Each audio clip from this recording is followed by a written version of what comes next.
Human resources in an organization.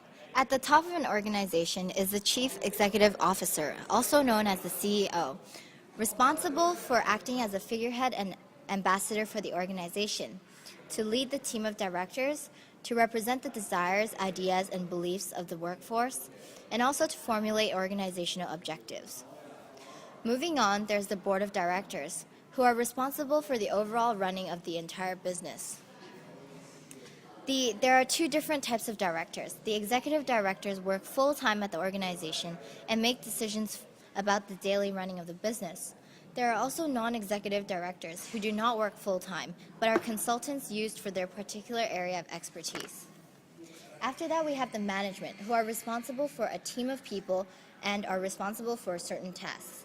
They are also the decision makers who are responsible for the day-to-day implementations of the organization's policy.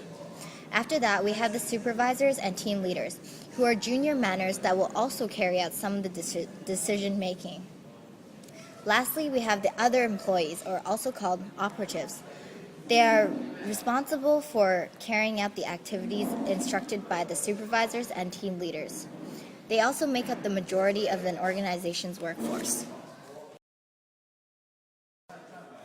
Span of control refers to the number of subordinates that are controlled by a manager, which means the number of people who are directly accountable to a single manager. There are two different types of control, a wide span of control and a narrow span of control. A wide span of control occurs when a manager has many people under his or her control. The advantage of such an arrangement is that fewer layers in the hierarchy of the organization are needed. This means that costs are kept under control as there are less managerial positions in the firm. By contrast, a narrow span of control means that there are fewer people accountable to a single manager. The advantages of this structure is that it is easier to communicate with and control the team of subordinates. Smaller teams, as a result, are more productive since there is likely to be more team spirit. Now let's take a look at different levels of authority in an organization. In a centralized structure, the majority of decision-making is performed by a small amount of people, usually the senior management team.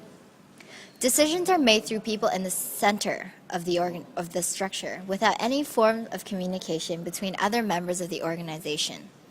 There are many advantages and disadvantages to a centralized structure, as managers need to collaborate to come to a decision. Advantages include better control and better sense of direction, as decisions are made by a constant and qualified senior management team. Disadvantages, however, include delays due to the amount of decisions that need to be made, and inflexibility, as the organization becomes bureaucratic with lack of autonomy.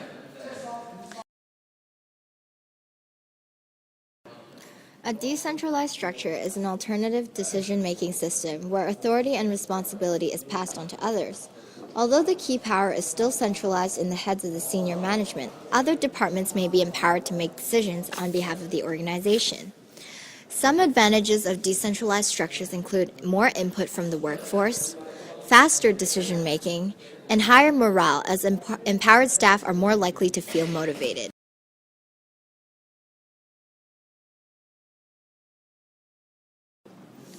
A matrix structure refers to the flexible collaboration of employees from different departments in the same organization working together on a particular project. Thus, in a matrix structure, workers have the opportunity to work with staff from other departments. The advantages of such a structure include reduced pressures on senior management, cultivation of teamwork and collaboration, and also increased staff motivation.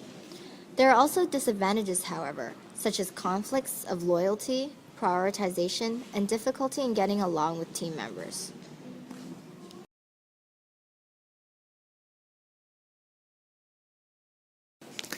Henry Mintzberg suggested that the internal structure of an organization depends on both the complexity and the pace of change. He argued that a business can only remain successful if its organizational structure is flexible enough to deal with rapid changes in the market. He suggested that organizational structures can consist of up to 6 basic parts. The first part is ideology, which refers to the culture, values, and beliefs of the organization. The second is strategic apex, which refers to the senior management team. The third is the middle line, referring to the team of middle management in an organization. The fourth is the operating core, referring to the operational processes within the organization. The fifth is technostructure, referring to the technical support of teams and systems. The last one is support staff, which refers to the team of staff supporting outside of the operational processes and technical support.